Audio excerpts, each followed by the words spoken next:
நாகராஜ், நீ கடப்பாரை முழுங்கிட்டு சுக்கு கசாயம் குடிக்கிற. கடப்பாரை ஜீரணமாகாது, வயிற்ற கிழிச்சிட்டு வெளியில வந்துடும். இது ஒரு சினிமா டைலாக், ரஜினி படத்தில் வரக்கூடியது. இதெல்லாம் இப்போ வரக்கூடிய நடிகர்கள் இந்த மாதிரி டைலாக் எப்படி பேசுகிறாங்கன்னா, ஒருத்தர் பக்கத்தில் நின்றுப்பார், அசிஸ்டன்ட் டைரக்டர். அவர் அங்கேருந்து நாகராஜ், நாகராஜ் நீ கடப்பாரை முழுங்கிட்டு சுக்கு கசாயம் குடிக்கிற. கடப்பாரை ஜீரணமாகாது, வயிற்றை கிழிச்சிட்டு வெளியில் வந்துடும் அப்படின்னு ஒருத்தர் 4 வரி தான். இந்த 4 வரியை மனப்பாடம் பண்ணி பேசக்கூடிய தன்மை இப்போ உள்ள நடிகர்களுக்கு பல பேருக்கு கிடையாது. அதனால அவங்க என்ன பண்றாங்க, இந்த மாதிரி ப்ராம்ப்டிங் கொடுத்து தான் அதை பேசுறாங்க. அப்படி பேசும்போது அதுல ஜீவன் இருக்காது. இப்போ ரஜினி படங்களை எல்லாம் பார்த்தீங்கன்னா அவர் 1 நிமிஷம் 2 நிமிஷம் 4 நிமிடம் 5 நிமிட வசனங்களை எல்லாம் பல படங்களில் பேசி நடிச்சிருக்காரு தொடர்ந்து. அதில் பாதியும் அவரோட டைலாக்காக தான் இருக்கும். ஏன்னா அவரே அதில் இம்ப்ரவைஸ் அவரே போட்டு ஃபிலிம் இன்ஸ்டியூட்டில் சில விஷயங்கள்லாம் கற்றுக் கொடுத்துருப்பாங்க. அதை வச்சுட்டு ஒரு விஷயத்தை எப்படி நம்மளே டெவலப் பண்ணி பேசுறது அப்படிங்கிற டெக்னிக்லாம் அவருக்கு தெரியும். அதனால் அதை அவர் பயன்படுத்தி அப்படி பேசுகிறார். இப்போது மேடைகள்லாம் நீங்கள் பார்த்துருப்பீங்க, நிறைய மேடைகளில் இப்போது இந்த படத்தோட மேடையில் கூட 40 நிமிஷம் தொடர்ந்து பேசுகிறாங்க கூலி மேடையில். அதை நான் அப்படி கவனிச்சுட்டே இருந்தேன், அதை ஃபுல்லாக கேட்டேன். இப்போது அதை பற்றி நான் அப்புறமா சொல்கிறேன். இப்போ முதல்ல நம்ம ஒரு 5 விஷயங்களை தெரிஞ்சுக்கிட்டோம்னா நம்மளாலையும் மேடையில் சரளமாக பேச முடியும், மற்றவங்க ரசிக்கிறபடி நம்ம பேச முடியும். ஒன்று, நம்ம முதல்ல எங்கே பேச போகிறோம் அப்படிங்கிறதுக்கு அதை முடிவு பண்ணிடணும். இந்த இடம் எப்படிப்பட்டது. இப்போ நம்ம ஒரு பள்ளியில் பேச போகிறோமா, ஒரு கல்லூரியா, இல்லைனா ஒரு சுதந்திர தினத்தில் கொடியேற்ற போகிறோமா, இல்லைனா நம்ம வீட்டில் குடும்ப உறவுகள்கிட்ட ஏதாவது ஒன்று பேச போகிறோமா, எதற்காக பேச போகிறோம், இல்லைன்னா அலுவலகத்தில் ஒரு மீட்டிங்கா, எதில் பேச போகிறோம் அப்படிங்கிறத முதல்ல கவனம் வச்சு அந்த இடத்துக்கு என்ன தேவையோ அப்படி நம்ம ஒரு உரையை ரெடி பண்ணணும். இந்த இடத்துல நம்ம இதைத்தான் பேச வேண்டும் அப்படின்னு சொல்லிட்டு ரெடி பண்ணிட்டோம். அடுத்தது, அந்த இடத்துல பேசுறதுக்கு நம்ம பேச போகிறோம், அதுக்கு நமக்கான அனுபவங்கள் தேவை. அந்த இடத்துக்கும் நமக்கும் என்ன சம்மந்தம் இருக்குது, அந்த இடத்துல நம்ம அவங்களையும் நம்மளையும் எப்படி கனெக்ட் பண்ணுறது, அங்கே இருக்கிற ஆடியன்ஸையும் நம்மளையும் எப்படி கனெக்ட் பண்ணுறது, அதுக்கான விஷயம் நம்ம வாழ்க்கையிலேருந்து எடுக்கலாம், இல்லைன்னா இலக்கியத்திலேருந்து, ஏதோ ஒரு சினிமா பாடல்ல இருந்து, இல்லைன்னா ஏதாவது ஒரு குட்டி கதையை சொல்வதன் மூலம் இப்படி அதுக்கு தேவையான குறிப்புகளை எடுத்துக்கணும். 3, நம்ம ரொம்ப தன்னம்பிக்கையோட பேசணும். நம்பிக்கை இல்லாத ஒரு பேச்சு மற்றவர்களை கவராது.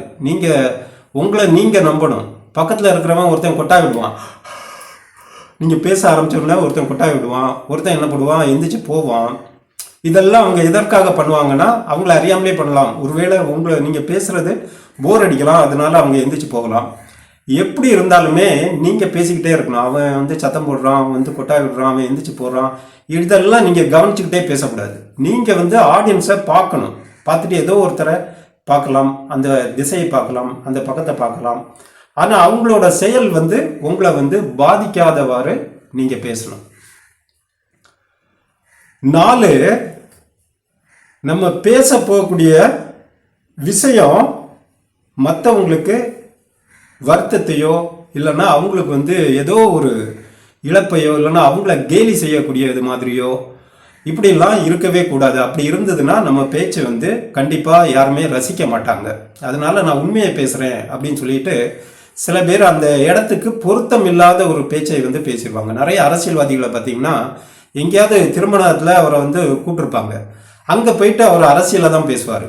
எங்கள் தாத்தா ஆட்சியில் தான், இல்லைனா எங்கள் அப்பா ஆட்சியில் தான் நாங்கள் இந்த மாதிரியான விஷயங்களை எல்லாம் பண்ணோம், இறந்தவங்களுக்கு நாங்கள் தான் பென்ஷன் கொடுக்குறோம், அது கல்யாண வீடு, அங்கே போயிட்டு இறந்தவங்களுக்கு நாங்கள் பென்ஷன் கொடுத்தோம், அப்புறமா இன்னும் பல்வேறு திட்டங்களை பண்ணோம், எங்கள் ஐயா அந்த காலத்தில் இப்படின்னு சொல்லிட்டு நாங்கள் ஆட்சிக்கு வந்தால் அப்படி பண்ணுவோம், இப்படின்லாம் அந்த இடத்திற்கு பொருத்தம் இல்லாத தகவல்களை பேசுவாங்க. இது மற்றவங்களுக்கு அயர்வை கொடுக்கும். அப்போ அந்த இடத்துக்கு பொருத்தமான தகவலை தான் நம்ம பேசணும். அடுத்தது, நம்ம சொன்னதே திரும்ப திரும்ப சொல்லக்கூடாது. ஒரு விஷயத்த சொல்லியாச்சு, அதை அப்படியே கடந்து போயிடணும். அதுக்கு அடுத்த விஷயம், அதற்கு அடுத்த விஷயம், அடுத்த விஷயம்.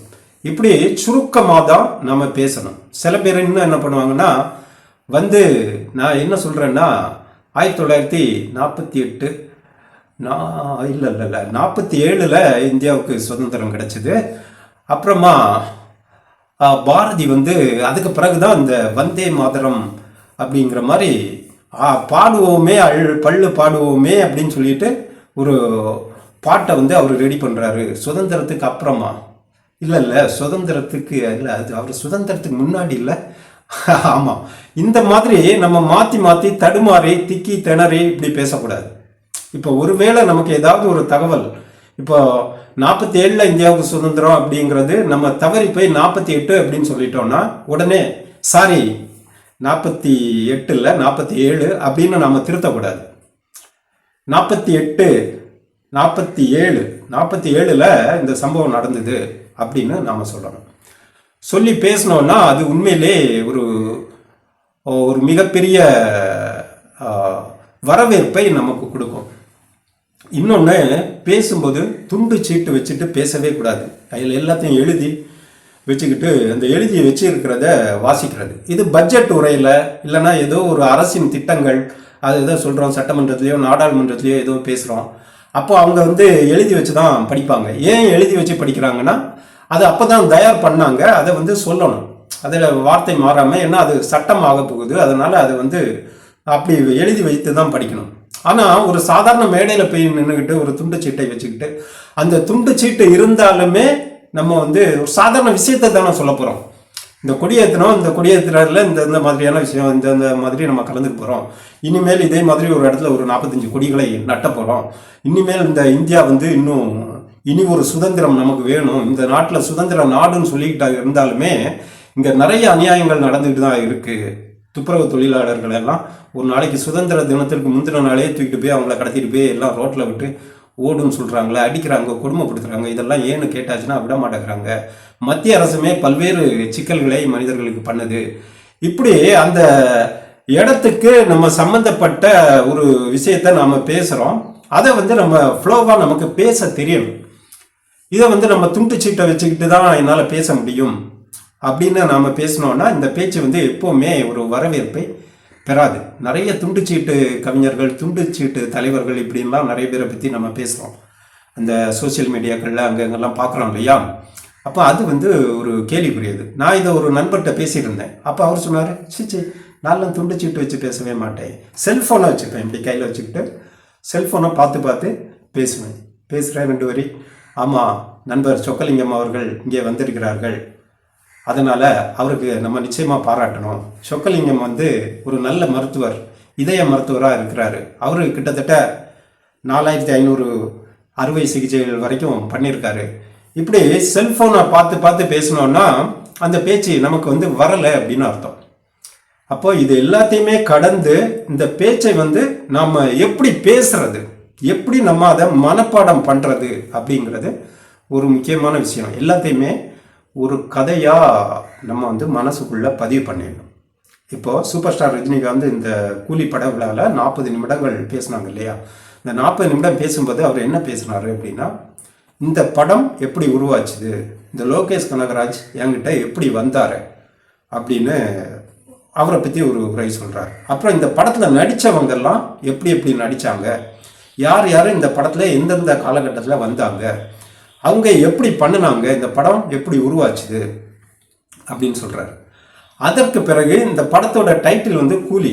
இந்த கூலியாகவே நானே இருந்திருக்கேன், நானே ஒரு கூலி தான், அதுதான் முதல்ல, அப்புறம் தான் இதெல்லாம் அப்படிங்கிறதுக்காக அவர் வாழ்க்கையில் நடந்த ஒரு சம்பவத்தை சொல்கிறார். நான் இந்த மூட்டையெல்லாம் தூக்கிட்டு போகும்போது அது அங்கே ரோடு டிராஃபிக் ஜாம் ஆகிடுச்சு, அடுத்த பக்கத்தோடு போக சொன்னாங்க. அங்கே போயாச்சுன்னா என்னோட நண்பன் ஒருத்தன், என் காலேஜில் என் கூட படித்தவன், என்ன ஆட்டம் ஆடுறடா, இப்போ கூலி வேலை பார்க்குறிய அப்படிங்கிற மாதிரி அவன் என்னை கிண்டல் பண்ணான். அன்னைக்கு தான் நான் முதல்ல அழுதேன் அப்படின்னு சொல்லிட்டு அதை நம்மளோட அந்த விஷயத்த நம்ம கண் முன்னால் அப்படி ஓட விடுறாரு.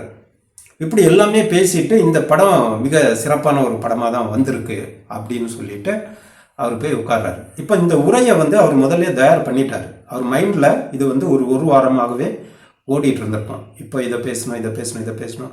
ஆனால் அதில் கூட அவர் துண்டுச்சிட்டோ இல்லைன்னா நான்லாம் கையில் சில நேரம் குறிப்பு வச்சுட்டு இருப்பேன். அவர் அப்படியெல்லாம் பேசலை. ஆனால் அவர் நினச்சதை சிலதை விட்டுருக்கலாம். அவர் 1 மணி நேரம் பேசணும் அப்படின்னு நினச்சிட்டு வந்திருக்கலாம். 40 நிமிடத்தோட உட்காந்துருக்கலாம். இல்லைன்னா அவர் கொஞ்சம் தயார் பண்ணியிருக்கலாம். இப்படி தான் நம்ம பேச போகிறோம் அப்படிங்கிறத அவர் தயார் பண்ணிட்டாரு. ஆனால் அதை விட இன்னும் கொஞ்சம் அவருக்கு அந்த இடத்துல வந்திருக்கலாம். அதையும் சேர்த்து அவர் பேசியிருக்கலாம். கூடவோ குறையவோ பேசியிருக்கலாம். ஆனால் அதுக்காக வருத்தப்பட்டுட்டு இல்லை நான் இன்னும் பேசணும்னு நினச்சேன், ஆனால் இன்னும் அவ்வளோ பேச முடியலையே, அதை பேசியே தீரணும் அப்படின்னு சொல்லிட்டு பேச ஆரம்பித்தாங்கன்னா போர் அடிச்சிடும். அப்போது ஒன்று அந்த விஷயத்தை நாம் திரும்ப திரும்ப கேட்டு நம்ம அதை ஒரு நாளைக்கு முன்னாடியே ஒரு உரையை தயார் பண்ணி வச்சுக்கிட்டு நம்ம பேச ஆரம்பிக்கணும். நம்ம அங்கே சுற்றி இருக்கிறவங்க என்ன நினைக்கிறாங்க, இவங்க கேட்குறாங்களா இல்லையான்னு நம்ம கவனிக்காமல் நம்ம பேச வேண்டியதை நிச்சயமாக நம்ம பேசணும்.